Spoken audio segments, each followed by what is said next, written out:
इस कार्यक्रम के प्रायोजक है राजेश मसाले। अब आएगा खाने में असली स्वाद राजेश मसाला के साथ।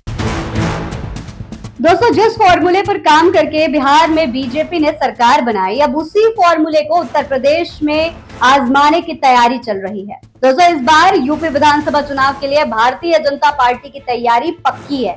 बीजेपी किसी भी तरीके का कोई रिस्क लेने के मूड में नहीं है। इस बार भाजपा हैट्रिक लगाना चाहती है। दोस्तों, तो आखिर बिहार चुनाव का ऐसा कौन सा फॉर्मूला है जो अगर भाजपा ने यूपी के चुनाव में लागू कर दिया तो विपक्ष के लिए टेंशन खड़ी हो सकती है। आइए आज के इस वीडियो में इसी के बारे में विस्तार से चर्चा करते हैं। सलाम नमस्ते, मेरा नाम फरीन अंसारी है और आप देख रहे हैं टीवी इंडिया लाइव। दोस्तों, उत्तर प्रदेश में 2027 में होने वाले विधानसभा चुनाव को लेकर बीजेपी ने अपनी तैयारी तेज कर दी है। पार्टी सिर्फ जमीन पर संगठन मजबूत करने में नहीं जुटी है, बल्कि दिल्ली से लेकर लखनऊ तक ऐसी नियुक्तियां की जा रही हैं जिन्हें सीधे 2027 की चुनावी रणनीति से जोड़कर देखा जा रहा है। सबसे बड़ी खबर यह है कि बीजेपी ने राष्ट्रीय महामंत्री विनोद तावड़े को उत्तर प्रदेश का प्रभारी बनाया है। विनोद तावड़े बिहार के प्रभारी रह चुके हैं और उनके कार्यकाल में बीजेपी ने गठबंधन को मजबूत करने के साथ चुनावी रणनीति को धार दी।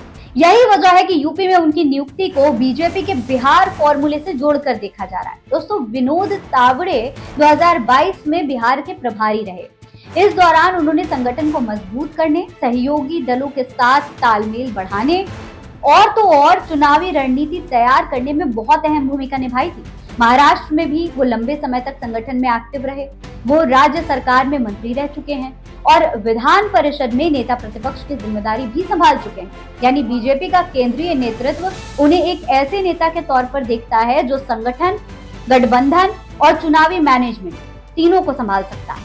अब सवाल है कि यूपी में विनोद तावड़े से बीजेपी क्या उम्मीद कर रही है। इसे समझने के लिए सबसे पहले आपको समझना होगा आखिर बीजेपी का बिहार फॉर्मूला है क्या। दोस्तों, पहला फॉर्मूला है मजबूत प्रभारी। देखिए, बिहार में बीजेपी ने संगठन और सहयोगियों के बीच तालमेल पर खास जोर दिया और अब उसी दौर के अनुभवी नेता विनोद तावड़े को यूपी की कमान दे दी। इससे साफ है कि 2027 में बीजेपी सिर्फ चुनाव लड़ने की नहीं, बल्कि हर सीट पर संगठन और सहयोगी दलों के बीच तालमेल बैठाने की तैयारी कर रही है। दूसरा फॉर्मूला है सहयोगी दल। बिहार में बीजेपी ने अपने सहयोगी दलों के साथ मिलकर सामाजिक और जातीय समीकरण साधे। यूपी में भी बीजेपी के साथ कई सहयोगी दल हैं और इन दलों की अपनी अपनी सामाजिक पकड़ है। ऐसे में 2027 में बीजेपी की रणनीति सिर्फ अपने वोट बैंक को मजबूत करने की नहीं, बल्कि सहयोगी दलों के जरिए अलग अलग सामाजिक समूहों तक पहुंच बनाने की भी हो सकती है। तीसरा फॉर्मूला यहाँ पर आता है महिला वोटर। जी हाँ दोस्तों, बिहार चुनाव से पहले महिलाओं के बीच आर्थिक सहायता और सीधे खाते में पैसे पहुंचाने वाली योजनाओं को लेकर काफी जोर दिया गया था। यूपी में भी महिलाओं को आर्थिक मदद देने की संभावित योजना पर चर्चा चल रही है। ऐसे में माना जा रहा है कि बीजेपी महिला मतदाताओं को 2027 की अपनी रणनीति के केंद्र में रख रही है।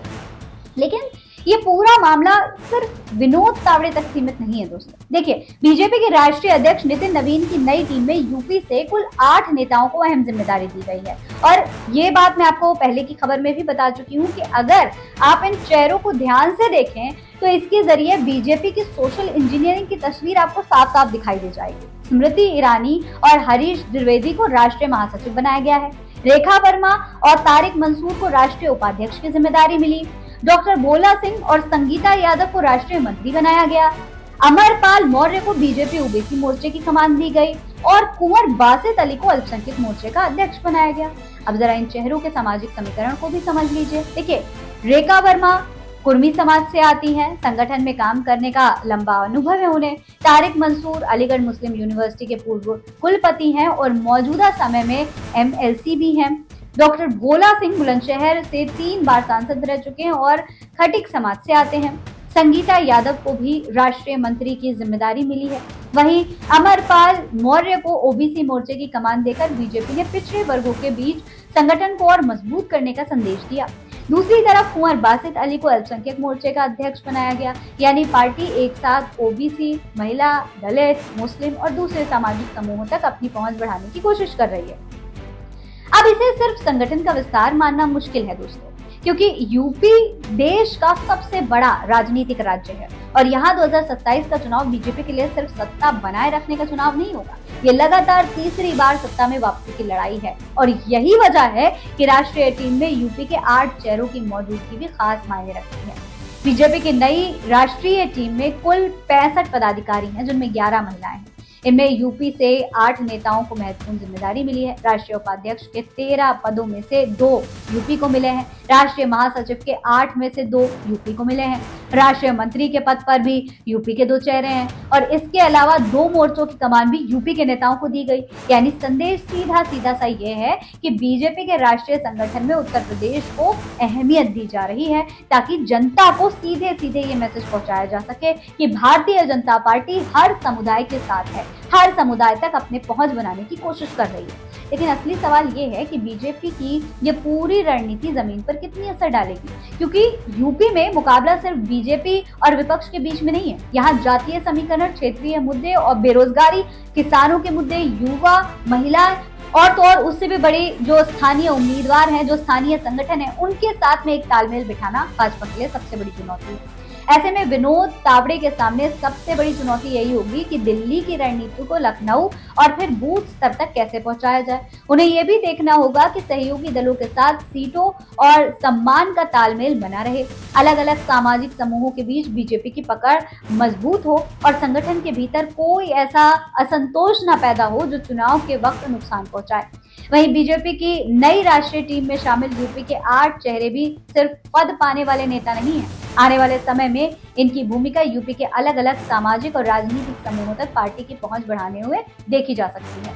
यानी एक तरफ विनोद तावड़े जैसे संगठन के अनुभवी चेहरे को यूपी की कमान दी गई, तो दूसरी तरफ राष्ट्रीय टीम में यूपी के नेताओं की संख्या और सामाजिक विविधता बढ़ाई गई और तीसरी तरफ महिलाओं, ओबीसी और अल्पसंख्यकों पर फोकस किया गया।